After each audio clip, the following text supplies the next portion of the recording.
Hello, so this is the conclusion of our top 10 books that you had to read for school. This is part 2. This is numbers 5 through 1, as well as the reveal of next week's list topic. So if you haven't listened to part 1 yet, track that down and give it a listen, and let's get back to the list.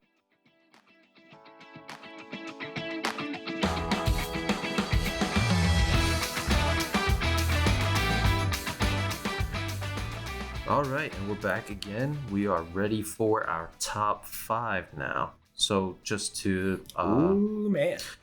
Yeah, so we'll recap at the end, but so far we haven't had much similar, really. Of Mice and Men really was the one thing we had. And your last couple choices were right on the outside for me. Yes, right on the bubble. Yeah. All right. Yeah. Okay, so all right. Number 5. Number 5. So I don't know. I've got more plays to come, and this is one of them. Ah, interesting. Okay. I guess we read a lot of plays because as I was racking my memory. Well, they didn't want you guys reading anything too difficult. Yeah, apparently. With all those words. Yeah.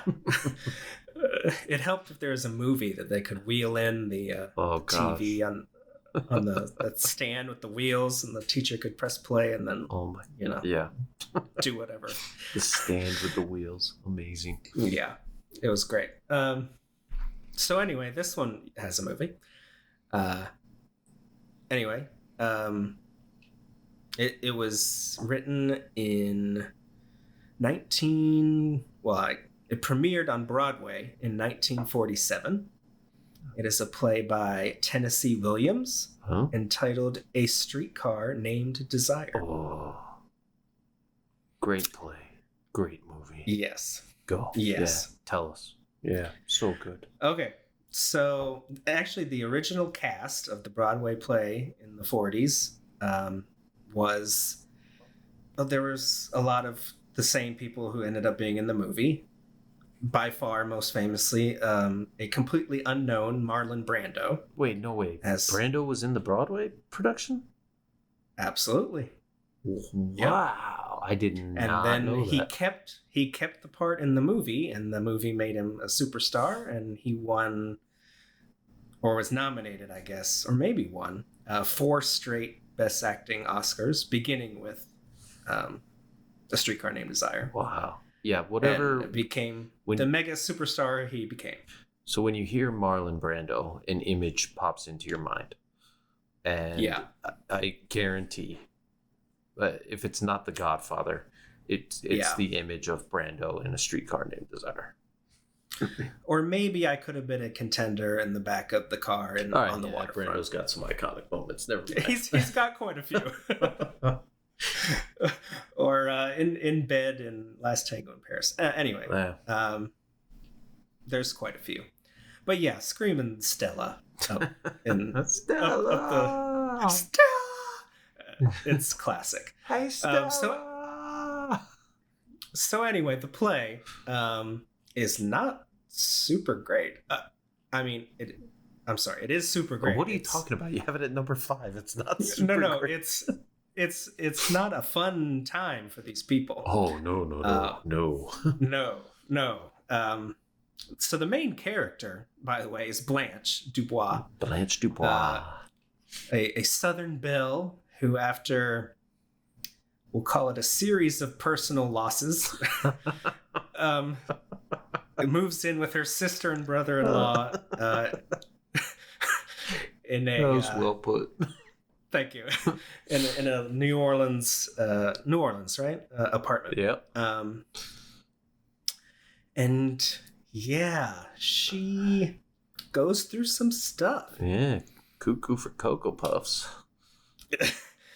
Well, but poor her. But also taking advantage of. Yeah. Exploited. So interestingly, and I guess this is a spoiler, but I won't go into the specifics.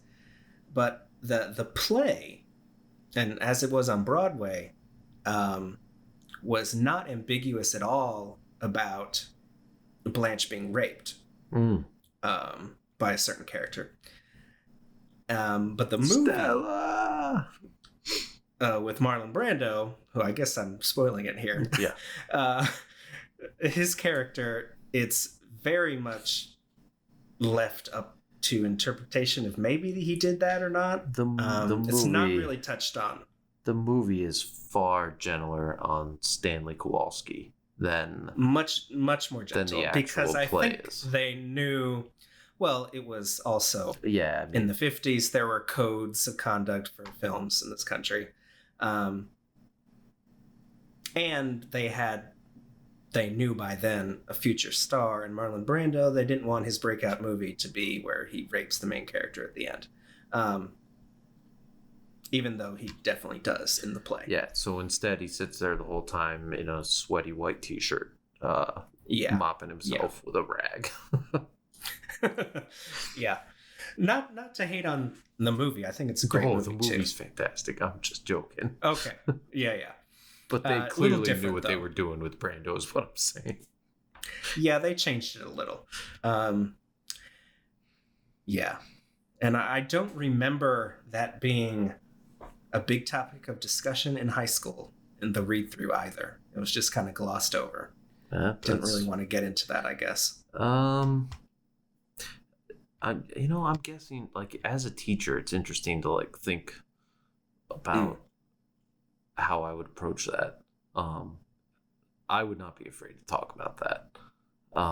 I think you have to. Yeah, you have to. It's integral to the play and to the characters. The character of Blanche basically deteriorates and goes insane. And it's broken down completely. And that's a big precipitating factor to that. Absolutely.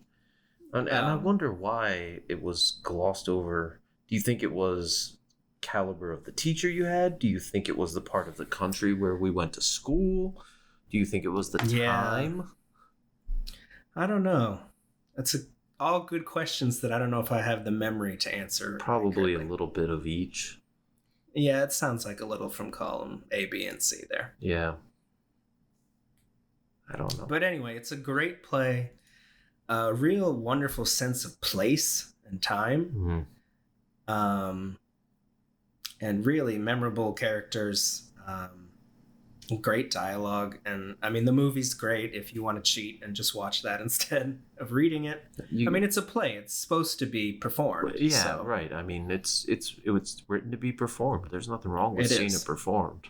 And I'm sure it's great productions going on all the time. But yeah. And it holds up, the movie. Don't be scared of it being in the 1950s. No, it holds up really well. It plays very modern. It feels really good. Yeah, that's a really good. Can't recommend it enough. It's a great play. Very good number 5. Very good number 5. You atoned for your number 6, I think. All right. Oh man. All right, what's your number 5 then?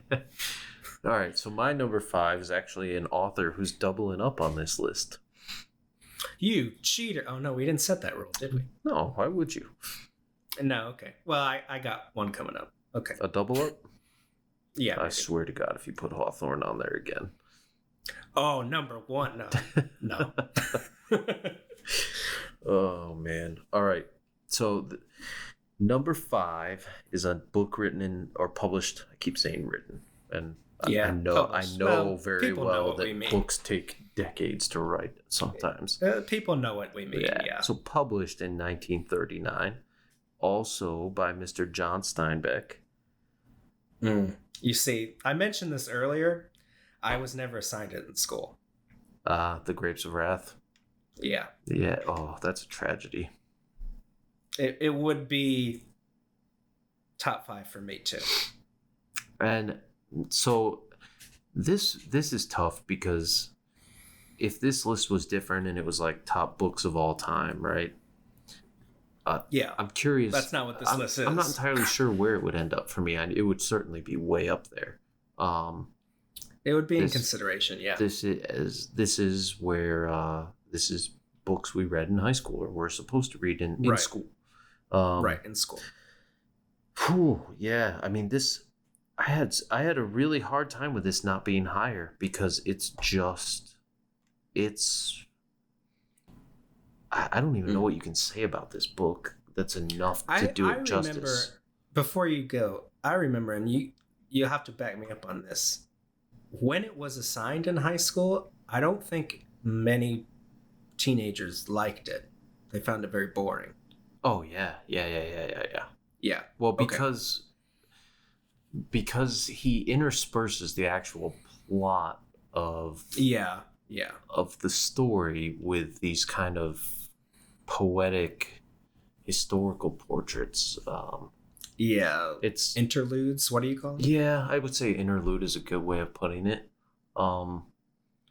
And that's really tough as a high school, and it's also tough as a high schooler. You're being handed a brick. I mean, the book is very long. Yeah. But it is... I mean, it's not that bad, but... The only way I can describe this book is biblical.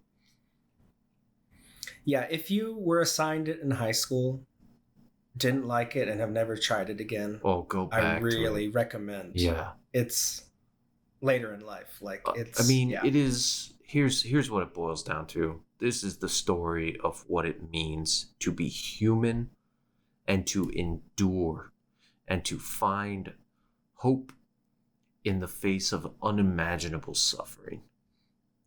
Yeah. It is... Well put. It is one of the greatest existential novels ever written. It is like... The reason I said that it is biblical is that it is so spot on in its depiction of the human experience that it almost acts like a religious text. It is incredible. So you can only give a brief summary of this story. Really what it boils down to is it's a family during the Great Depression who've lost everything and are trying to make it somewhere where they can survive. Yeah, somewhere better. And they just have to endure impossible hardship on the way. And it is an epic tale. It actually, and I know a lot of people who were assigned this or started it or whatever, probably remember it as being slow, but with an adult sensibility. It's lyrical. It is yes. And it reads much quicker. It's just it's astonishing how good it is. It's a classic for a reason. It really is. Yeah, and we've said that on previous pods. That sometimes something has its reputation because it's just that damn good. Yep. This is that. It's just that damn good. So I'm not going to say anything more about it. The Grapes of Wrath, like I said, there are very few books that explore the human condition in as insightful and touching a way. I want to go back and read it right now. I know. I'm just thinking to myself, I gotta know exactly where my copy is. I want to go down and grab it. And yeah. Yep. All right. I like it a lot. All right. Number 5. All right. Yeah, lower than I thought. Well, you must have some heavy hitters up top. Oh, I do. I'm guessing you do. I think we're going to share one the same. I know we're going to share these last 4. I think our number 2s are going to align again. Maybe. We'll see. I actually doubt. Got to keep the tradition alive. Yeah, right? It's going to be a bummer if they don't. I know. And now, before we continue, let's take a quick break. Hi, thanks for listening to Lists. This podcast is so much more fun when we get to interact with you. What we want you to do is send us your lists. We want you to tell us when you agree or disagree with ours. Let us hear your ideas for topics that we should do. Join the conversation. You can reach us directly by emailing us at liststhepod@gmail.com. That's liststhepod@gmail.com. You can also follow us on Twitter, Facebook, and Instagram at listthepod. And you can always find every episode of this podcast, links to all of our social media, polls, links, and other fun stuff that we talk about or include on our website, liststhepodcast.com. All right, number 4. And I am sticking with the plays. Hey, write them out, man. Hey, it's what I remember being assigned, and it's fantastic. So what am I going to do? The 1949, I think, is what I looked up, by the outstanding Arthur Miller. I have Death of a Salesman. So good. That was my number 11. Oh, okay. Yep. Very nice. So, yeah, Willie Loman is a salesman. His son Biff is there. Yes. In case you didn't know, I don't want to spoil. Biff does not come from Back to the Future. No. Biff comes from Death of a Salesman. Yeah. I don't want to spoil too much, because it's really readable, and I really recommend. Like, there's movie versions or TV movie versions and all kinds of stuff that I'm sure you can find, but it's very readable. I really recommend reading the text. It's pretty surprising that that's one that never got like a really ridiculously famous movie adaptation. I think Dustin Hoffman played Willie Loman once. That was on a TV movie that's pretty good. I remember. But yeah, anyway, I recommend reading it. Yeah, Arthur or seeing Arthur it performed Miller, on stage. Interestingly, Arthur Miller tends to be a playwright who, more often than not, reads better than. I think so. That's not just me. No, I felt that way about any of his plays that I've read. Is that any adaptations I've seen have not lived up to the writing, which is interesting. It's really fascinating because, like we talked about, plays are meant to be performed. It won like the Pulitzer. Did it? Yeah. I mean, for the writing, and like a Tony Award for the play that when it came out, but it's the writing's really great. Anyway, it won. It didn't, but Arthur Miller married Marilyn Monroe. On the back of this story, though. So if you read Death of a Salesman, you too could know. Hey, you never know. Maybe. Yeah. Well, maybe she walked up to him and said, "Hey, I love Death of a Salesman." You never know. That would fly in the face of everything we know about Marilyn Monroe, but hey, you never know. I think that whole thing was an act too. What if she was like a genius? I think she was actually pretty smart. I think she was too, from what I understand. Yeah. But anyway, we're not talking about Marilyn Monroe. I'm not an expert, but yeah. Anyway, so it's just quickly, it's a classic money and wealth as the goal, and you noticing a theme in American literature, people? Yeah. So Willie believes that if he's well liked and gets money and becomes rich, that will bring him happiness. And obviously the story doesn't go well for him, you can guess, and I guess the message well, yeah. It is in the title. And he, it's the classic, he never bothered to even try to be happy with what he did have. He was always trying to get rich instead. Which can feel cliched, but it's not. This is so good. Well, this would have been what makes everything else cliche. True. Yeah. But it doesn't even read that way now. No, not at all. Not even a little. It's tragic, but it's great. Yeah, that's an excellent pick. Arthur Miller, a remarkable writer. Not the greatest guy, from what I understand, but from what I've heard, yeah. Remarkable writer. And Death of a Salesman is just, it's again, these classic American tales of the desire for upward mobility and the cost of that. Yeah. Very good pick. All right. So 4. Yeah, that was 4 for me. All Death of right. the Salesman. 4, fun piece of trivia here. I am actually currently rereading for probably the 4th or 5th time, but I just decided, I saw it on my shelf and I was like, you know what? I want to read this again. So okay. Maybe it's at 4 over The Grapes of Wrath. It would definitely be top 5, but maybe it's at 4 because of recency bias. I don't know. Okay, I understand what you're saying. But I think I can make a case for why it's 4.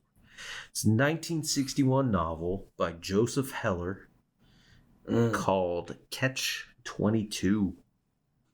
Yeah. Now, describing the plot of Catch-22 would be like stepping into a labyrinth, which I'm not going to do, and nobody wants to hear me do. Yeah. You just give a very quick general idea of what it is. So Catch-22, it's about a group of airmen during World War II. Soldiers stationed on their bombers, pilots, bombardiers, all that. Stationed on a fictional island off the coast of Italy during World War II. And the main character is Yossarian. And Yossarian is a bomber who doesn't want to die. Reasonable thing to want, yeah. And so Yossarian goes to the doctor, and he tells the doctor that he wants to be declared unfit for flying missions. And the doctor says, that's fine. As soon as you ask me to ground you because you're crazy, right? I have to ground you because you're crazy. Except I can't ground you because you're crazy, because if you ask me to be grounded, that means that you're not crazy. And that is the Catch-22. And that's the Catch-22. So in other words, if you're smart enough to realize that you don't want to die, and you ask not to be sent into a position where you're going to die, then I can't. Then you're fit for combat. If you are unfit for combat, you won't ask for it. And so it's hilarious because what he's saying is all of the people who are flying the missions are insane and are unfit for combat. But the people who come to him and ask not to are the sane ones, but they are then fit for combat because they understand. So spoilers quickly from me. Was not assigned it in school ever. Oh, bummer. So it could not make my list. I do remember reading it, I think, in high school because all my friends had it assigned to them and were enjoying it, including you. Yeah, this is one of the rare books that high schoolers read that they actually do enjoy because it's hilarious. And I didn't love it. Huh? Yeah. I remember being pretty lukewarm on it. I read it again, maybe 10 years later or something. Not that long ago, and found it absolutely hilarious and amazing. Okay. Not sure why it didn't click for me then. You have to, I don't know. Like, the book makes it obvious that it's funny. I have a theory. You have to let yourself go and realize that this is supposed to be funny. Well, I think a lot of it is that the humor is not necessary. Like, so much of how we connect to texts, to novels, to works of fiction, to any work of literature is our own life experience. And when you're 16 years old, you have not really experienced the true absurdity of life. And so it's not really that comic to you. The fact that there's a guy whose dad named him Major, Major, Major, and that the army decided, well, we can't have him be a lieutenant. That would be ridiculous. And so they immediately promote him to major so that he's Major, Major, Major, Major, right? Yeah. Like, that's comedic when you're 16. But the rest of the stuff in the book, which is so much about how ridiculous human existence is. it's when I read it later, it was so frustrating. All I could do was laugh. Yes. Yeah. Because you're sitting there. I mean, it's honestly like this book, you will laugh so hard, but it's also really fascinating. It's fascinating linguistically because Joseph Heller builds in these contradictions into like almost every sentence. Almost every sentence is a contradiction in terms, because the way that he sees the world is that it is completely contradictory. Life is this beautiful, wonderful thing, and life is completely awful because you're going to die. Right? And so Yossarian is running around and he's telling everybody around him, everybody's trying to kill me. And they're like, you're insane. And he says, I'm not insane. There are millions of Germans who have never even met me who are trying to kill me every time I go into an airplane. And he said, well, that's not everyone. And he said, well, the people who keep sending me up in the airplanes are trying to kill me too. So Yossarian is trying to explain that the very people who keep sending him up on these missions, the people who are supposedly on his side, are trying to kill him as well because they keep sending him out to a place where he's very likely to get killed. And so he's terrified of death, and he... Aren't we all? Well, yeah, right. And and it chases him. It chases him, and there are other things in here that are really funny too, is that things like every time they get close to the number of missions that they're supposed to have flown before they're allowed to get home, the colonel raises the number. So they're supposed to fly 25, then they get to go home. So they get to 24, and then the colonel says, well, we're going to do 30. And it's all because the colonel just wants to look good to the people above him. And so you see the way that people are... The characters in this book are usually either extremely naive, and when the realities of human existence and of life are thrust upon them, at watching them deal with it is really comical and interesting, or they're complete imbeciles who are only interested in meaningless things. So all of the commanding officers, their only desire is to look good to the other commanding officers or look smarter than the person with the same rank as them. And so the things they do that put people's lives in grave danger are for idiotic reasons. And so the whole book, it's a comedy of errors. It's a absurdist text. It's all about the fundamental absurdity of our existence, which is we're the only creatures on this planet that know we're going to die. And it all comes back to what Hamlet said, to be or not to be, right? It's the question we all wrestle with, is whether or not this life is a gift or a curse. And I don't think anybody has ever written about it better. And interesting. Every single sentence of this book is so remarkably on message without being preachy. The characters are so interesting. And so the way it's broken up is the chapters are named after characters. And in each chapter, the plot gets advanced a little bit, and you get a little bit of a portrait of a character. And the characters are all ridiculous in their own ways. And everyone thinks that Yossarian is a madman when he may just be the only sane one in the bunch. I think he might just be, yeah. Yeah, so... Yeah. Anyway, that's... excellent pick. Catch-22. It's phenomenal. It ages really well. Yeah. I like it. All right. So that's your number 4? That's my number 4. All right, so I'll do number 3. I follow up your war novel with a war novel of my own. Oh, all right. the absolute complete polar opposite tone. Yeah. So I don't know if you've read this actually ever.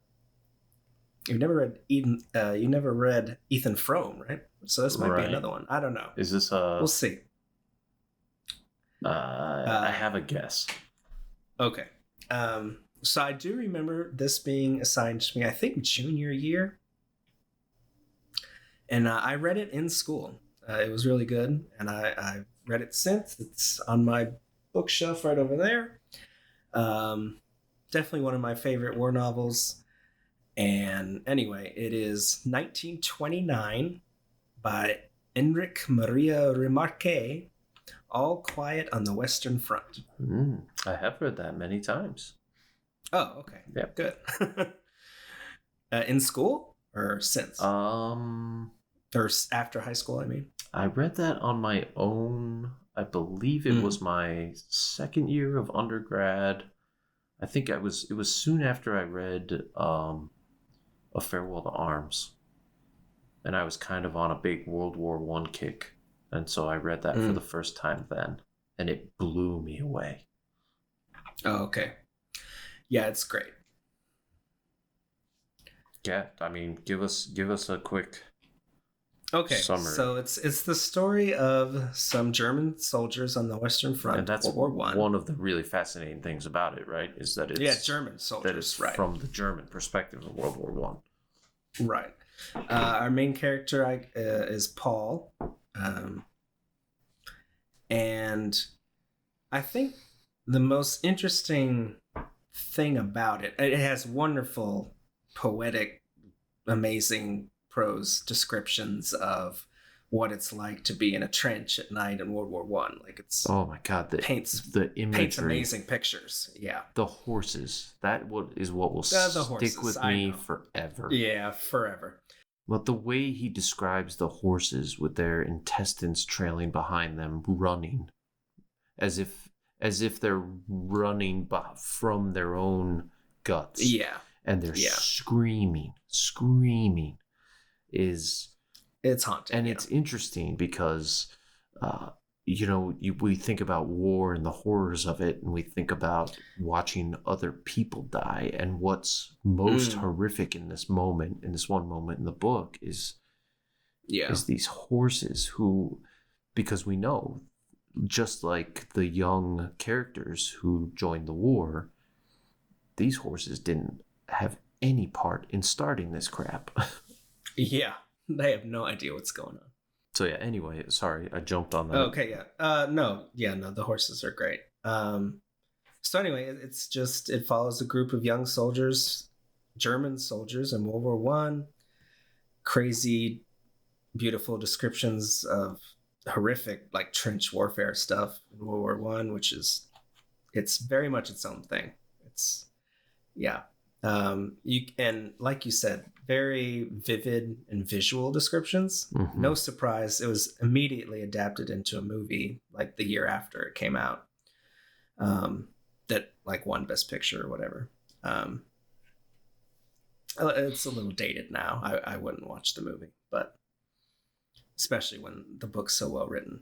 Yeah. But anyway, I guess the major themes of the book are it's a lot about how, I don't know, it's like, it's like Paul says in the book, that although all the boys are young, that their youth has left them, and there's a big emphasis about how there's this massive loss of life for like gaining a foot of land. Like it's all a foot that you'll give up the next day.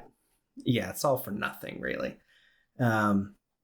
And it's about, returning to civilian life, PTSD, I guess, or just the experience of war and how it changes young people. And anyway, it's just really good. Yeah. I mean, as you know, so when I was in the doctoral program that I left, so during exams, you choose a couple areas that you want to specialize in. And you read you basically read all of the literature within that area. so that you can become, whatever, blah, blah, blah.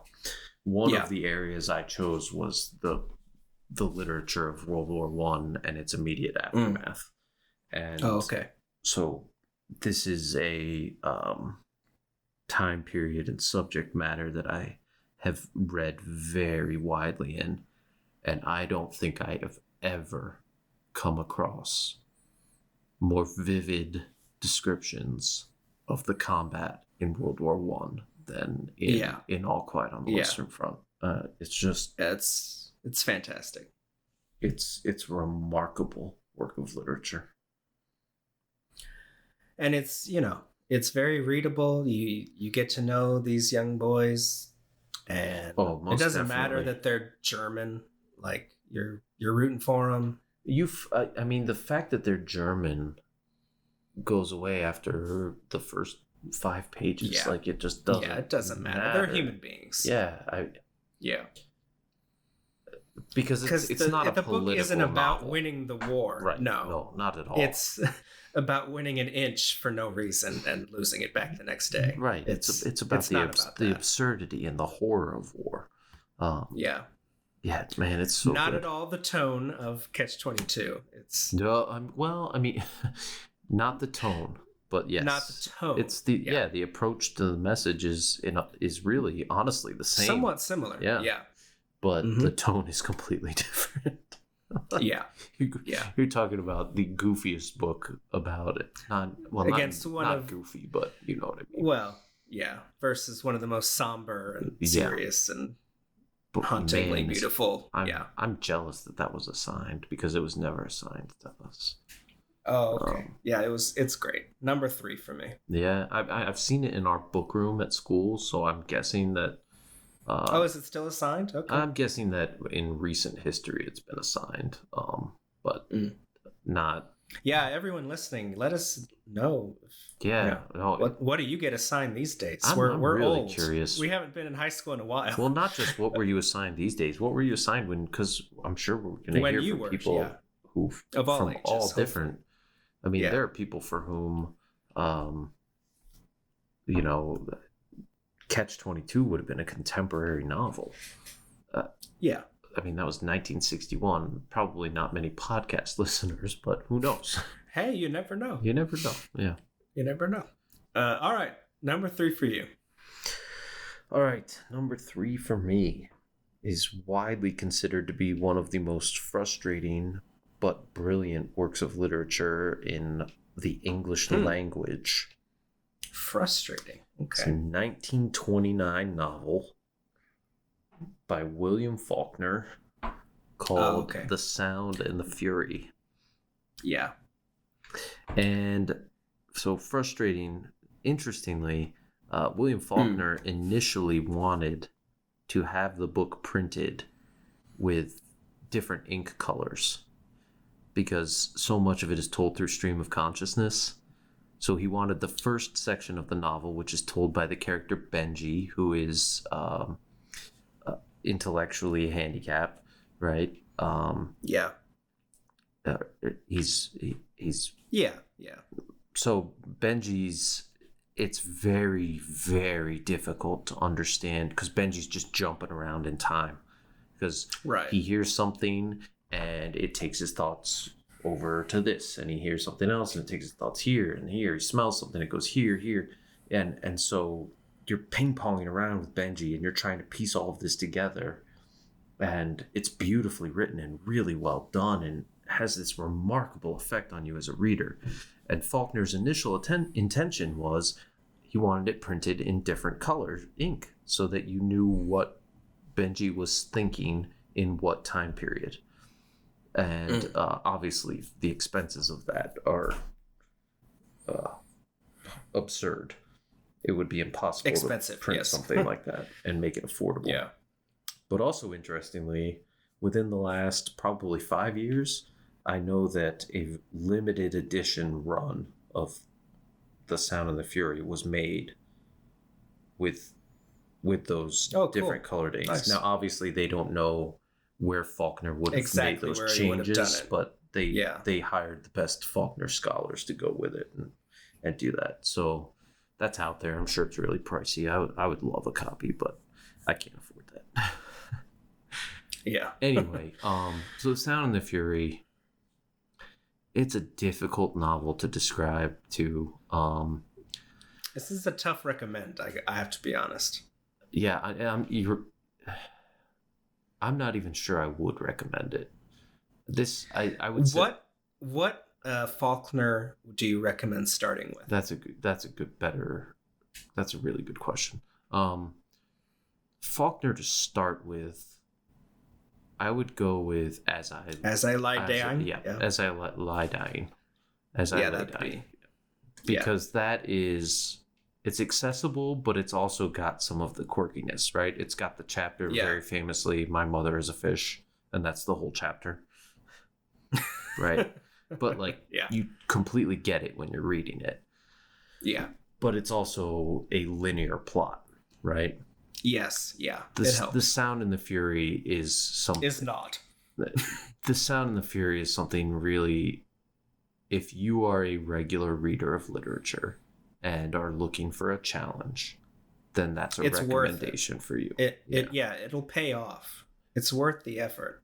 It is. At the end, it is worth the effort, but it is a very challenging book, which to me, as I was making this list, I just kept going back to. I'm like, holy crap, I can't believe we read The Sound and the Fury in high school. Yeah, it was not assigned to me in high school, that is for sure. And I'm absolutely positive that it was, because I remember doing the project on it with, and I can remember who I did the project with. I can remember. Oh, wow. It's the one thing people in high school still tell me they remember about me is that project, because they had always assumed because I did so bad in school that I wasn't necessarily intelligent. And I think when that assignment came up, everybody was expecting me to go up there and present to the class and have it be this gigantic hop on pop. Well, a lot like my science fair project was, where she, in front of the entire class, said, "And what grade do you think I should give you?" And she didn't do this to anybody else. And I said, "I don't know, like a C." She said, "I think I'm going to go with a D-." I said, "Okay." And I took the threefold board and I put it directly into the trash can at the front of the classroom and was immediately kicked out. Yeah. Don't call me out in front of class and think I'm not going to punk you back. I put it in the trash can. Kids right listening, try in school. Get good grades. Seriously, no, I'm not saying this to brag. I'm proud of the fact that I punked that teacher who tried to call me out. But I regret I didn't engage more. Yeah, I wish that I had gotten more out of my education. Yeah. And I also wish... You and I, if my memory is right, you and I were in 2 classes the entirety of our high school lives. And failed both of them. Not true. I'm pretty sure we got a C- in algebra. No. We failed algebra. We got a C- in physics. No, we failed physics. No, you dummy. Remember we did the marble roller coaster?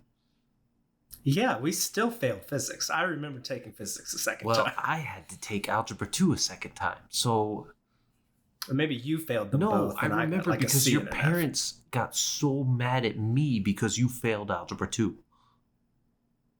Yeah, that might be right, actually. I think we both failed both of them. And we both know why we failed algebra 2, but we're not going to say it. No. Yeah, we were in 2 classes together all high school, and we were asses and just talked to each other the whole time and failed both of them. I'm pretty sure So thankfully, you remember we when were only in 2. We wouldn't have graduated. You remember when I electrocuted myself in physics? The outlet in physics? Oh, yeah. She said they didn't work. She said that those were not functioning outlets. Still, why I was poke something into an outlet? I was bored in class. I wasn't poking something into it. That's not what happened. The plate was loose and I was bored, so I was just fiddling with the screw and it came loose. And then I put my fingers on the thing to kind of wiggle it out and see what the wires were behind it, because she said they were all, And as soon as I completed that circuit, there you go. You learned some physics. or and something. A couple kids in the classroom learned some new words. Yeah. Man. I'm glad we only had 2 classes together. We would have not graduated high school. There's no way. There's no way. It's a miracle we did as it is. Well, that's a whole nother story. Oh, yeah. Anyway. That could happen because our high school was humongous. It was like 4,000 plus kids. But anyway. It wasn't 4. It was 3,000 plus, but yeah. No, it was over 4. No, it was not. Yeah. It probably was within a year of us leaving, but no. I think our senior year, it was 4 total. Yeah. I don't know. I'd be curious to see that number. It was a very big school. I know that it was a big school. I know that a significant number of our classmates went to universities that were smaller than our high school. Yeah, that's probably including, true. I believe, you, right? No, it's like 7,000. Gosh, I didn't realize TCU was that small. Yeah, I think it's like 7,500. In contrast, mine was like 53,000. Well, yeah. UT's pretty big. It's an enormous school. Yeah. All right, anyway. So, yeah. So. The Sound and the Fury, 1929. It's... I like it. Honestly... tough to recommend, though. Tough to recommend. It's about this family in the South, in Mississippi, and they are... in the early 1920s, 1930s, and they are the last of a dying breed of that Southern aristocracy, and you're watching that play out, and the new morals of the times and all of that, and the interactions between the races and things. It's a brilliant work of literature. It's an extraordinarily difficult work of literature. And like nowadays in the movies, it's like the cinematic universe, like the Marvel cinematic universe is a big thing. Well, William Faulkner had a literary universe. He did. Yeah. And if I could pronounce it, I would say the name of that county he invented in his head. He invented this entire county, populated it with different families, and every single one of his books, I believe, I'm not positive. It's all at least. And the majority of his short stories take place in this fictional county. And obviously Faulkner's... So the Faulkner literary universe, you guys got to get on that. Got to catch up before the Avengers 5. I think, again, like you said, tough sell. Tough sell. Faulkner's, great book, though. I like the pick. Yeah. All right. Like I said, I am stunned that we read that in high school. Yeah, that's ambitious.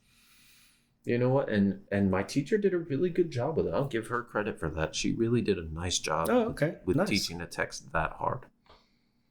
Cool. Okay, nothing but the top 2 now. Oh, man. All right. You have any idea what I'm going with? It's hard because I don't know what you were assigned. And I know and knowing how schools work, I know that it's very, very rare for another class to read, like another grade to read something that was assigned in another, like if I got something in, say, 10th grade English, it's unlikely that you would get it senior year. Yeah. So I honestly, I don't know. I really don't know. We shall see. I'm going to go out on a limb and say our number 1 is the same. But we'll see. If our number 1's the same, I'm going to be surprised that it was assigned to you. Okay. But I do think it is the same. And I'm not going to be that surprised because I think it's probably every high school in the world assigns that book to everyone. Maybe. I don't know. You could be talking about a couple different things right now. So we'll see. Yeah. All right. Let's see. All right. Number 2, I cheated. I have a tie. Oh, you piece of crap. I can do whatever I want. It's the same author. It's the same author. Every list. It's the same author. So 2 Shakespeare ones, I'm guessing? Yeah. Oh, all right. Good guess by me. That counts, right? We were assigned both Well, I can't break it up, and I didn't. I mean, unless if I'm they're being like honest, Richard or Henry the Fourth. no, they're not. It's Macbeth and Hamlet. You cannot put those together. I know I can't, but I'm gonna do it because if I broke them up, they would both, if I'm being honest, have to make my top 10. Yeah, they would. And that's taking up 2 slots. That's kind of boring. Oh, so you're gonna stuff them together and violate. I'm gonna stuff them together. You violated the sanctity of lists. It's so sanctified. Our holy list rules are, I think, okay to be broken. First, you've got an entire other list of albums, and now you've got number 2 by William Shakespeare. Number 2 and Macbeth 3 / Hamlet. So yeah, we were assigned both of these. We were also assigned Romeo and Juliet. I didn't want to like have multiple slashes. Yeah. Like I said, we got a lot of plays. We teach Romeo and Juliet freshman year. And I think every human being who's ever been taught that in high school has seen the Zeffirelli film as well. You know what's funny is movie version of William Shakespeare that you all saw in school. Yeah. Romeo and Juliet, sorry. Yep. Or the Romeo and Juliet that you probably saw in school. And right. Romeo's bare butt. That's my students always freak out over that. Yeah. 5 seconds of Romeo stretching with his oddly prepubescent butt hanging. But anyway, I'm just Macbeth and Hamlet. Look, they're brilliant. I mean, how can they not? I mean, I have to have them. The only reason you haven't heard it from me is they weren't assigned. Okay, I figured. Yeah, I guessed that they weren't assigned to you. Yeah, can you believe, and this is kind of a spoiler for my top 2, but I never had, the only Shakespeare that was ever assigned to me in high school was Julius Caesar in freshman year. Julius Caesar, really? Yeah. And that was never assigned to me. I didn't do I took a couple Shakespeare classes in college and ended up reading all of it, essentially, but I love Shakespeare. I think you love Shakespeare. Love Shakespeare. It's maybe a tough sell, I guess. It shouldn't be. It's great. If the Old English, if the language is a barrier for you, then there are lots of updates, adaptations, movies. If the language is versions. A barrier for you, as someone who teaches Shakespeare, I'll say, anytime you go to the Shakespeare section of a library or a bookstore, they will have what they call No Fear Shakespeare on the shelves. Yeah. And what that is on the left page, you'll have side by side the Shakespearean text. On the right side, you'll have that same text, but in modern language. Yeah. And it's not like, once you get in the flow of it, I mean, maybe it's just me. I find it perfectly readable once you get the hang of it. And the way I teach it to students is, we kind of start off with just a couple of monologues from different things, a couple soliloquies here and there, and we interpret them, get them a little comfortable with the language, and then I tell them, as we read this, if you sit there and focus on understanding the literal meaning of every word in every sentence, it's not going to work. Yeah. You're going to get frustrated and you're going to fail at that, right? It's not possible because it is words virtually a foreign language, right? Yeah. If you listen and are just listening for the major plot points and things like that, and if you're not afraid to ask questions, right, then you will be absolutely fine. And it's the same with reading it.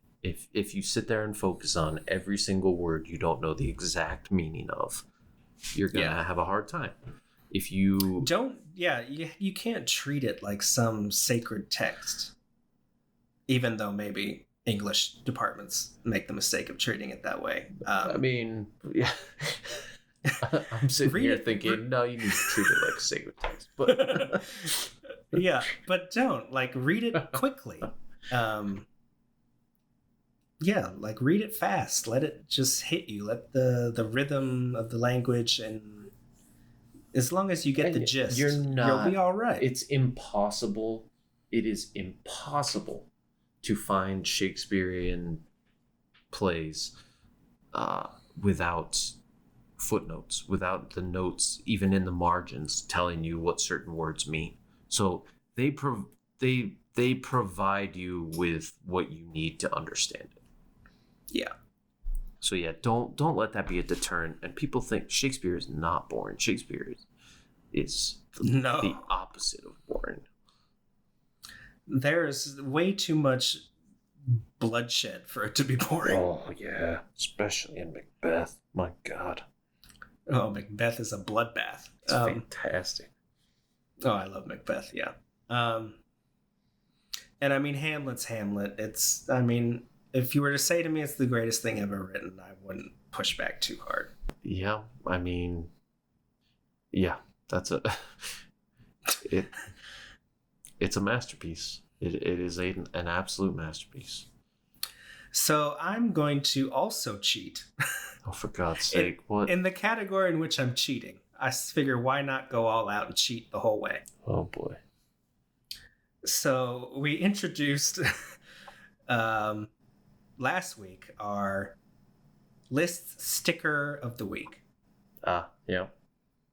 Okay, so that is the one we most recommend that you track down and actually consume. That is the one we're slapping the sticker on, and we're saying this is of everything we've talked about today. This is the one I really think that everybody should go out and and check out, because they will enjoy it.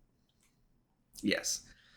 I mean, check out all of them that sound interesting. That's the whole point of this podcast. Yeah. And just like we're going to check out the stuff that you guys talk about that sounds interesting to us.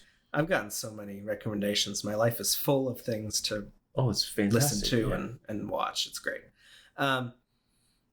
Okay, so yeah, anyway, my list sticker of the week is Macbeth, but a movie. So it's a cheat. Okay. All right. That's not a cheat, because we talked about this. Plays are meant to be performed. Okay, good. I'm glad you don't consider it a cheat. So I recommend everyone track down.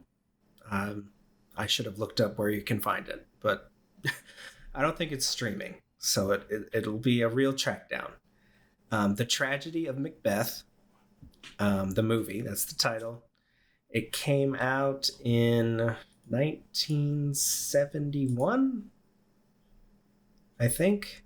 Yeah, 1971. Directed by Roman Polanski.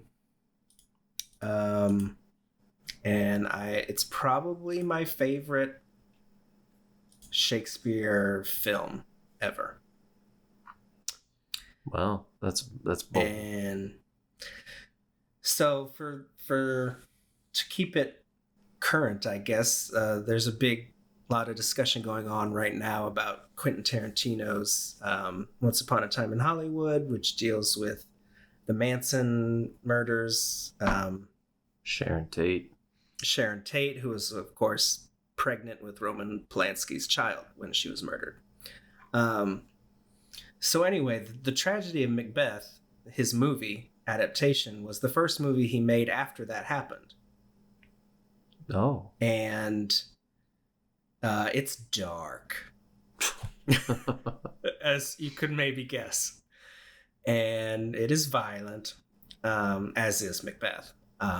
But it's pretty fascinating. And I think it holds up really well. There's some interesting little visual effects and tricks that go on. And for you, I'm also, this sticker applies to you, Colby. I've told you to watch this before, I think. I know. I need to watch it, but I'm a huge fan of the Fassbender version. I know, and it's really good. That's maybe a little too abridged for my taste, but... perhaps. But the visuals, oh my God. That movie's gorgeous, yes. Yeah. But we're talking right now about a version of Macbeth that came out, 5-6 years ago? Yeah, 2012 maybe. Starring Michael Fassbender in the title role, and Marion Cotillard, yeah, as Lady Macbeth. Lady Macbeth, yeah. Who she's, oh my gosh, she's perfect. Yeah, she's really good. But anyway, yes, I do need to watch the Polanski version. You recommend it. It's really good, and I'm fascinated what you'll make of the very end. Oh, it's word for word. It's no dialogue or anything has changed. It's a 2-hour movie, so it cuts out a little, but it's a lot more complete than the Fassbender one. Okay. But the ending has a wordless kind of coda to it that I think is great, and sort of adds to or changes slightly some of the themes. I'll be interested to see what people think of that. I think it's almost, this is blasphemous to say, I think it's an improvement. I think it's great. Oh man. Okay, well, so there you go. I'm throwing that out there. Succeeded in making me very, very curious. Good. I'm glad. I hope everyone else is curious too. All right, an improvement. So that's my sticker. An improvement on Shakespeare. That's an incendiary thing to get you interested. It's a little thing, but I think it's cool. There's some grave spinning happening right now. I think it's a cool little thing at the end, and it's subtle. Like, if you don't know the play, I don't know if you'll even know what it is. But anyway, I like it a lot. Okay, all right. So that's my sticker, and that is my number 2 top 10 books I had to read for school. I'm going with the old Billy Shakes. All right. At number 2. Well, our number 2s are different this week. No. But our number 2s are the same in that this is also my sticker of the week. Oh, okay. So our number 2s are still a little bit alike. They remain aligned. Oh, man. So, and we're children. People are going to hear the title of this and wonder why this is my sticker, and I will explain why I chose this as my list sticker pick of the week. All right. Number 2, 1951, J.D. Salinger's The Catcher in the Rye. Okay. Now, okay, I guess I should probably just... Let me throw out, on social media, which is just a bastion of great thought. Right, yes. Civil discourse. I get the general opinion that all the experts on social media think this book is terrible. Do you get that impression? This book has taken a beating over the last probably 30 years. I would say 15, but okay. Maybe less than that. But I contend very firmly, as a person who's read this book probably 25 times, 30 times, that it is entirely unwarranted. I completely agree. So first of all, let's tell people what this book is about, right? Okay. The Catcher in the Rye is the story of Holden Caulfield, who is a teenage boy who attends a prep school where he lives at the school. Comes from a wealthy family. His older brother is out in Hollywood trying to write movies. His younger sister is a very precocious child, Phoebe. He really loves and adores her. And he has recently lost his younger brother. And he carries around his younger brother's baseball mitt. His younger brother, Allie. And now, the Catcher in the Rye finds Holden in school, and he's struggling. He's just basically failed out. And it's another school that he's flunked out of, and it's another disappointment to his family. He knows this, and it's kind of the first time where he's also disappointed in himself. And so we see Holden, he doesn't want to go straight home. So he decides that he's going to use whatever money he has, and he's going to just wander around New York for a few days and put it off for as long as possible. And he gets the idea in his head that he wants to get in contact with a young lady that he had been friends with, who he has very strong feelings for. And then he gets the idea that he's going to try and get in contact with a young lady who has expressed interest in him in the past, but he's not interested in because he finds her to be stupid. And so anyway, Holden is making these attempts throughout the novel to reach out to other people. And every time he does it, he's rebuffed or he immediately regrets it. And so what you're watching throughout The Catcher in the Rye is this young man descend into a nervous breakdown that has been a long time coming. And that nervous breakdown really stems from the loss of the younger brother and from the fact that he's growing up and is finding it impossible to relate to other people because he is... Now, here's where I think people get this book wrong. People argue that Holden Caulfield is whiny and rude and he's just a complainer and he's annoying, right? Yeah. The mistake there is that, yes, Holden lashes out at people repeatedly throughout the book. Yes. And he can't stand little tiny things about other people. But the phoniness. The fundamental thing he can't stand about other people is their inability to make any attempt to think of others. So, for example, he's dancing with a woman at a bar that he's talked his way into in New York City. And this woman's clearly a tourist, and he knows it. And she's not listening to a word he's saying. She's clearly just looking around the room trying to spot famous people. Right? That's what she's come to New York to do. And he knows it. And he is looking for actual human connection. He's not trying to sleep with her. He's just trying to have a conversation. He's being nice. He's buying them drinks. And so finally he gets annoyed at this because his feelings are hurt. And he tells her that he sees, I forget who the celebrity is now, but he sees a celebrity over in a corner and he watches and gets a kick out of her just falling all over herself trying to see, right? Yeah. So what it boils down to is this. Holden Caulfield is not annoying or judgmental or any of that stuff. Holden Caulfield is extremely, extremely sensitive to the world around him. He's someone who just wants to care for other people sincerely and to have other people sincerely care for him. And there were only two people in his life who actually did that. His brother Allie and his sister Phoebe. Yeah.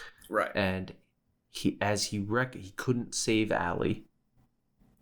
And the knowledge... Well, don't spoil, but the knowledge that he can't save his sister, that it's inevitable that people are going to grow up and be corrupted by the world. The world is going to harden and take away the innocence of all of us.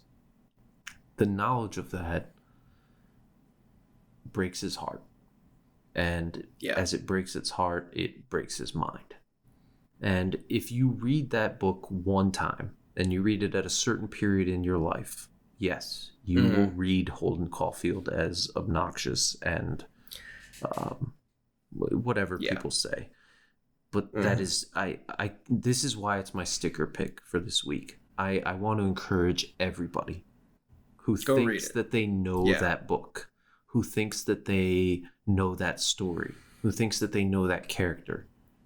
Read it for the first time or reread it. You will find it very different. There's a scene where he... go ahead. I have a theory, and I wanted to see if you agree with me. Sure. That I think part of why people struggle with the book is that I mean, if you take what Holden says when he's lashing out, literally, rather than recognizing that this is, a subjective style in his point of view as a 16-year-old who is unable to express what he really means. I don't know. You know what I'm saying? I know exactly what you're saying. Yes. I think that's one of why people have trouble with it. Yeah, is Holden is not a bad person. He's a wounded person. Yeah. And he doesn't know how to express that. And he doesn't recognize his own failings until there are scenes in there where he does. And they center around his sister. And I contend that the final scene of that book is just enormously affecting and heartbreaking and beautiful. Yes. I think you will think that way too if you read kind of with that in mind, that this is what you're reading. And there's a part of me that thinks it doesn't even boil down to reading with a bunch of things in mind. I think it's just reading. You're going to read that book a lot differently you're probably as an adult than you are as a teenager, which again is part of the struggle of teaching literature. Is your mind just isn't in the right place for so many of these texts. Like, who's ready to understand the grapes of wrath at 15 or 16? You know what I mean? That's just you're not thinking about those things. Right. Your life experience does not align in any really meaningful way with the Jode families. It's just it's a spectacularly difficult thing to do, and which is why I think the field of English is changing quite a bit to move more towards teaching young adult novels and more contemporary stuff. And there's a huge part of me that really agrees with that. And there's a huge part of me that's like, well, maybe we just need to find the right ways to teach some of these. I don't know. It's hard. Interesting. That's the constant struggle. But yeah. Anyway, good sticker pick. I like it. Yes. Yeah. Reread or read for the first time The Catcher in the Rye by J.D. Salinger. It's a spectacular work about just how hard it is to truly connect with anyone in this world. Yeah. I like it. Sort of a spoiler, I guess not. I was never assigned it in school. Really? Not assigned it in school? In any year? Any year. Wow. Because I think in college they assumed I was assigned it in high school, but I didn't. Wow. I just read it on my own. And now multiple times like you. Not 25, probably more like 4. But yeah, I read it like once a year. Okay. Just because it's just beautiful. It really is. It's a beautiful work. It would be very high on my list too, if it was eligible. Right. Yeah. Which is why, same exact thing with Shakespeare for me. Okay. Yeah. And now, before we continue, let's take a quick break. Thanks again for listening to Lists. You can find us on Apple Podcasts, Google, Spotify, Stitcher, or wherever you listen to your podcasts. Be sure to subscribe so you never miss an episode. And if you like what we're doing, please leave us a rating and review. 5 stars, please. It really helps us grow and get the word out, especially as this podcast is still very new. So thanks in advance, and back to the list. All right, well, that leaves number 1. And since your number 2 was The Catcher in the Rye, I think our number 1 is the same. I'm going to guess it is. Okay. So I guess we can talk about it together. You say it together here. Number 1 is The Great Gatsby. Yeah. 1925, F. Scott Fitzgerald. That's right. Beyond the confines of this list, the top 10 books you had to read for school would be in the top, I don't know, I'll be conservative and say 5 books ever for me. It would be, I would say it's probably tied for number 1 in a 5-way tie. Oh, okay. That's cheating, but okay. I mean, we'll do that list maybe someday. But here's a spoiler for it right now. The Great Gatsby, yeah. Yeah, the Great Gatsby. So why don't you start? What makes The Great Gatsby so freaking good? I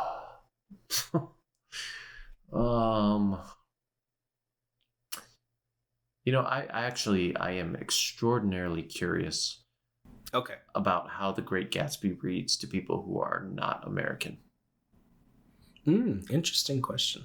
Because it's such an American novel, right? Yeah. Yes.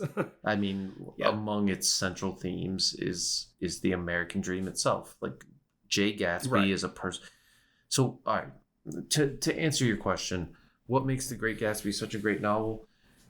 It is a storied rendering of the story that we tell ourselves as a nation, which is anybody can be anything. We are not like England. We don't have a king and a queen. We don't have the wealthy class and then everybody else. The United States was founded on this idea that we were a classless society. One of the only countries in the world where that's the case. Most other nations have always had, because they're so much older than we are. Historically speaking, the United States is a baby. And the fact that we founded ourselves in opposition to another country's way of life, right? Right. It gave us the opportunity to create this notion that there is no class and that there aren't these boundaries, and that any human being, any American, right, who has the desire to do so, can become, and will put in the hard work. Yep, can become the whole lift yourself up by your bootstraps thing, which is absolute bullcrap. I always say, you can't lift yourself up by your bootstraps if you don't have bootstraps. And that's the thing we tend to forget when we talk about this in this country. But anyway, the point is... Another podcast for another time. Yeah, right. So Gatsby he's the embodiment of that, right? He is this man who was nothing. And he has designed himself, created himself out of thin air because he wanted something greater. And then love got in the way. Yeah. And he knew that he couldn't become what he wanted to become if he was going to settle into being in love, right? And there was a part of him that felt he wasn't worthy of the woman that he fell in love with. And he then makes something of himself, comes back, and everything he does is, if you are to listen to him, is for Daisy. It's to recapture the love of this woman who has married another man. It's to reclaim the past. And the reality, I think he believes that a little bit, but yeah. Yeah, and that's definitely true, and that's on the surface of his mind, that's certainly the case. Right. But the reality of it is, it's all about him. He's doing it for his own benefit. And no matter how rich he gets, he's not going to be accepted. And there's a wonderful scene in the book where the hotel room scene. I'll try and get around this without any spoilers. But he says to Tom Buchanan, who is Daisy's husband, he says, "We're the same. You and I have as much money as you. We're the same." Because that's what Gatsby truly believes. And Tom flat out laughs at him. He says, "We're not the same." You're not the same as her. You're not the same as me. And he points to Nick Carraway, the narrator, and he says, "You're not the same as him. And you never will be." And that's what Gatsby can't understand. That no matter how hard he tries, they're never going to accept him. There's nothing he can accomplish. There's no amount of money he can get that's going to make him a part of that old money world. Because, as it turns out, we do live in a society with classes. Yeah. I'm glad you finally mentioned Nick. Nick Carraway, who's the narrator and main, I guess, narrator of the novel. Yeah. And Nick, who... Nick is the perfect embodiment of the post-World War One Lost Generation. Yeah. There's and that's part of what makes this novel great too, is you hear everybody say that the Lost Generation novel, the one that has it even as its epigram, is Ernest Hemingway's The Sun Also Rises. And as much as I love that book, and you know that I love that book, I do. It's not. The ultimate Lost Generation novel is The Great Gatsby. Nick Carraway is lost. He comes to New York looking for some. Well, he comes to West Egg. You mean to West Egg, right? Yeah, to Long Island, West Egg. I know. Yeah. I know. And he's looking for a way of being that doesn't exist for him anymore. And he has that phenomenal realization. They say, Nick, do you want some more whiskey? He says, huh? He said, do you want more whiskey? He says, no. He said, what are you thinking about? He says, I just remembered today's my birthday. And it's a very puzzling moment in the book the first time you read it. You're like, what? How could a person do that? It's because Nick is so lost and caught up in these other people's dramas and these other people's world, because he doesn't have anything of his own to grasp onto, that he's completely forgotten. So I'm sorry, this is another book that I teach, so I could go on. No. It's a book that I have virtually memorized. I could talk about The Great Gatsby for days on end, and that's part of its brilliance, is that it's not just the American dream, it's not just the Lost Generation, it's not just the idea about love, it's not just the idea about time and memory and all of that. It is all of those things and more. Yeah. Why did you choose it? All the things that you just said.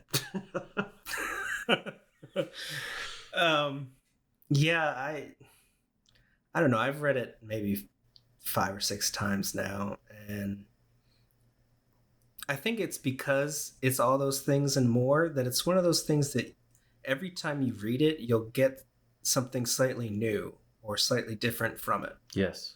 Yeah. So it's eminently rereadable.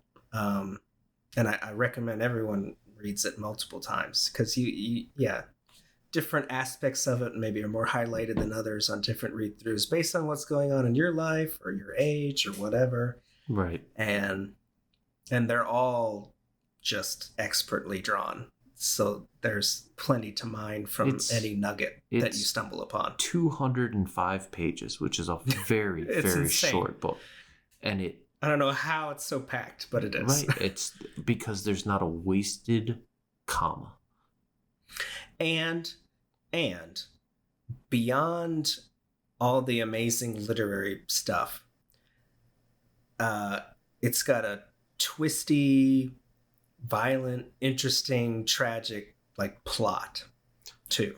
Yeah, that's very true. That's another aspect of it, I think, that gets lost, is that people think of it as this it's the ultimate literature. They think of it like The Sound and the Fury, like Shakespeare or something. Like The Sound of the Fury actually is, which is that it's impenetrable, right? Yes, but this is not. No, it's actually a barn burner, it's a page turner. It's a page turning plot. It really is. Oh, you get into that hotel room, you ain't you're not putting a bookmark in and going to bed. Yeah. When people start driving in cars, you're on the edge of your seat. Yeah. It's a remarkable work. It might be the finest work of American art, period. Okay, well, maybe, I don't know.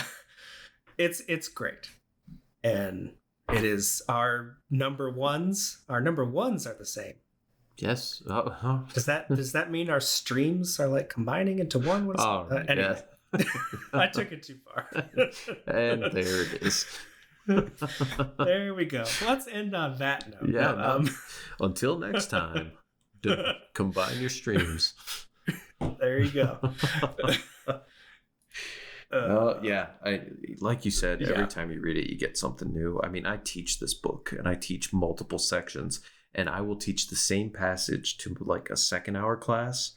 And then when I teach it again in third hour, I'll add 5 things that I just discovered again. And that it'll be literally the 50th time I've read that passage, and I'm still getting new stuff out of it. That's the list, man. Quick rundown? Yeah. All right. So go. All right. So to recap, my top 10 books I had to read for school. Number 10, Ethan Frome by Edith Wharton. Number 9, Of Mice and Men by John Steinbeck. Number 12, the play 12 Angry Men by Reginald Rose. Number 7, The Odyssey by Homer. Number 6, The Scarlet Letter by Hawthorne.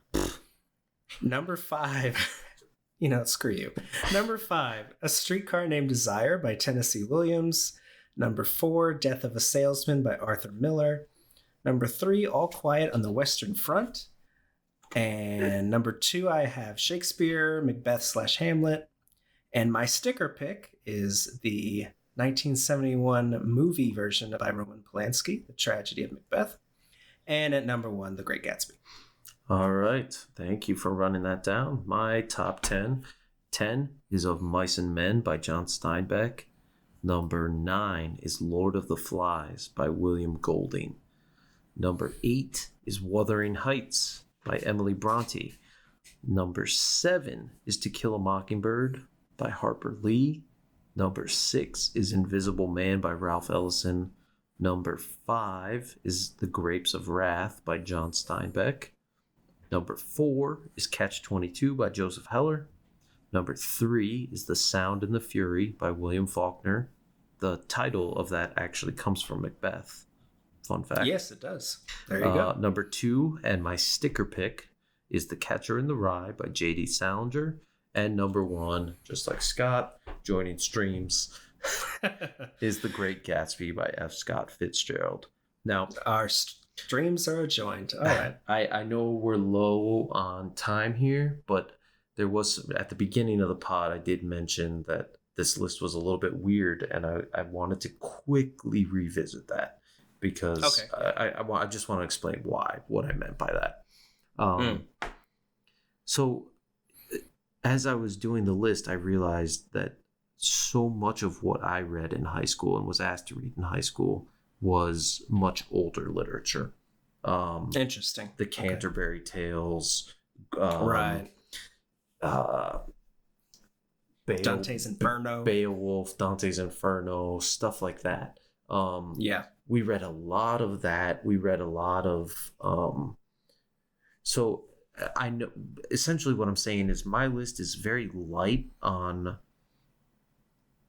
female voices, on minority voices and things like that. And the reason is so much of what we read in high school, or were asked to read in high school, was, you really see the dominance of the canon by what they call the dead old white men, right? You see it, it's there, it's a thing. But a part of that too is also that the works of literature by women that I was asked to read mostly came from the kind of Jane Eyre era. Right. Or the Jane Austen era, stuff like that. Or it was like Kate you're Chopin's just not a fan of. The Awakening, which I recognize as great literature. It's just, like I said, that time period I just can't stand. And so in terms of exposing us to the female experience, I don't think that our school did a terrible job of that necessarily. Maybe the contemporary female experience for sure. Contemporary for sure, yeah.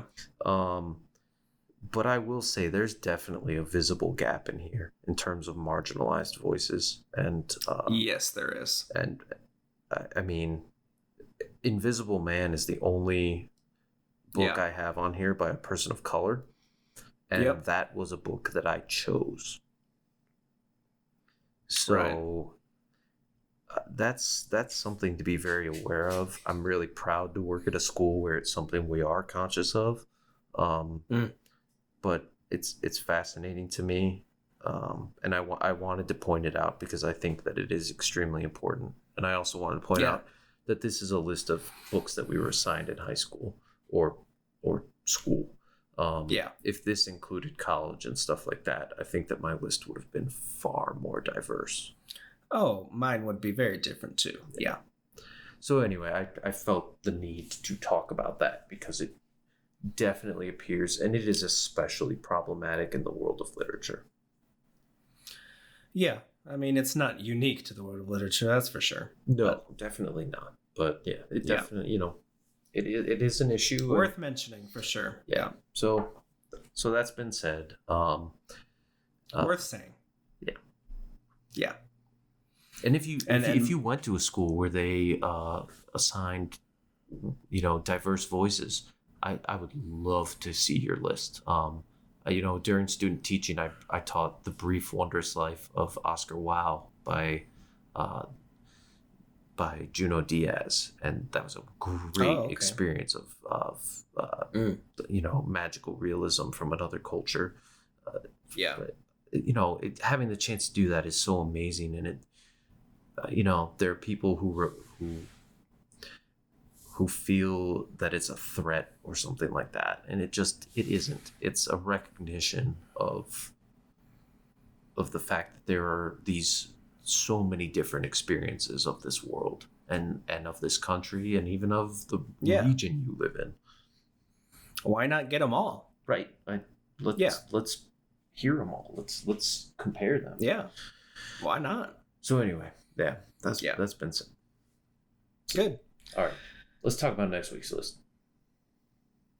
All right, yeah, let's go ahead and go over any rules and talk about what we're doing next week. The exciting reveal coming up. All right, so next week we have a new list. I'm excited about this one. Are you? I am excited about this one. I'm nervous that it's going to be really hard to trim this down from like 40. It'll be tough. The ordering is going to be brutal. Oh my gosh. I don't know how I'm going to put it in order. But this will be a fun one. I hope all of you listening will play along and make your lists. People are going to enjoy this one. Yeah, I think so. So our list next week is the top 10 television comedies. Top 10 TV comedies. Oh man. Now, and that's, to you personally, right. Of course. Now, let me ask you this, because we do live in an era where sort of the big 3 channels or whatever model of sitcom stuff is kind of phased out, right? So let's say it's a Netflix series, a Netflix original or an Amazon original. And I think I know your answer, but I just want to clarify. Is that acceptable if it was released all at once, type of situation? Of course. Okay, I figured. Yeah. The definition of TV is what it is now. It's fine. Anything's good. Okay. All right. Any other parameters here? Yeah, I don't know if there's too many rules we have to set for this. It feels kind of self-explanatory, right? Okay, I guess I got one. Yeah. Here we go. What? I think it's you get to make up your own rules like you always do anyway? Well, no, that goes without saying. No, okay, here's my question. Can something be eligible for our list if it is not finished? Ooh. Like it's currently on season whatever and you know that there's more seasons to go. I would lean towards saying no. See, I'm leaning towards saying yes, with the understanding that this list could change significantly if a show ends in bombs. Okay. So you want to say yes? I do want to say yes, because there are, like, off the top of my head, I've got like 3 shows that would be there. Oh, okay. Well, I guess I don't want to be mean to you. Well, all right. Well, tell me why you're thinking no. But well, just because you don't know if it's gonna. Yeah, I mean, go it can all Arrested Development. Go up or go down, or not make the list, or depending on future things. And yeah, but we're doing the list right now. I know. You know, it could be a list that we revisit in a year and a half, 2, 5, 10 years, and. God, if we're doing this podcast in 10 years, shoot me. No, yeah. No, I see what you're saying. I mean, that's why I brought it up. I'm not set either way. I can see both arguments. I guess we'll go with it's allowed. Yeah. And I think maybe if it is allowed, like, that should factor in maybe to placement. Just, I don't know. Yeah, I would certainly think that, I mean, just intelligently speaking, it would be really difficult to put a show at number 1 that has not wrapped up yet. Yeah, I think so. Yeah, and I think we're both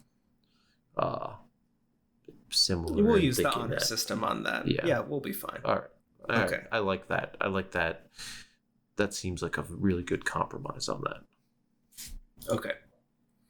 All right. Anything else? I think that's all I can think of. Spin-offs count as separate shows, correct? Well, yeah, if it's a separate show, it's a separate show. Right. I figure. Just double check. Doesn't matter if it span off from something or not. Yeah. Yeah. Spun off. I mean, I've got Joey at number 1, so it must. Oh, God. How long did that even last? A season? I don't know. Did it make a season? Holy crap. Maybe not. 4 episodes? Who knows? Oh, poor Joey. Poor Joey. Who thought that was a good idea? Matt LeBlanc's agent, I guess. No. Phone probably wasn't ringing off the hook. Although episodes is good. So you just gotta give it a little time to breathe, and then you find the right project, man. Don't rush into it, Joey. Come on. Yeah, true. All right. Well, that's it then. Next week, top 10 TV comedies. There it is. And that'll be fun. That's gonna be a good one. That'll be good for some laughs. Yeah. This one was, deeper, more serious type of thing. I enjoyed it. No, I mean, we had fun with it, of course, but you're talking about literature. It's certainly not the same as talking about, the best gags on Friends or whatever. Yeah, on Joey. But yeah. Vastly superior to Friends. Vastly superior. Okay. Yeah, there we go. Next week. So everyone, play along, prepare your list, see if your number 1s or 2s can join ours.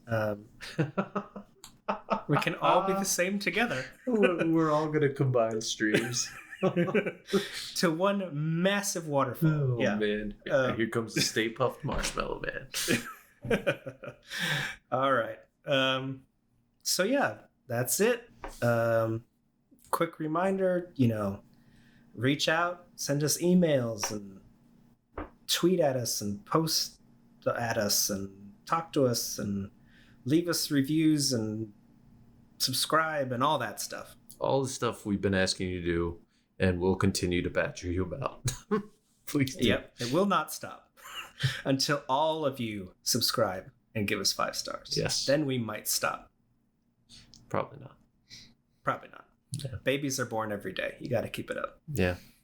All right. Well, looking forward to next week. All right. That's it for us tonight. All right. Have a good one. Till next week. Bye-bye.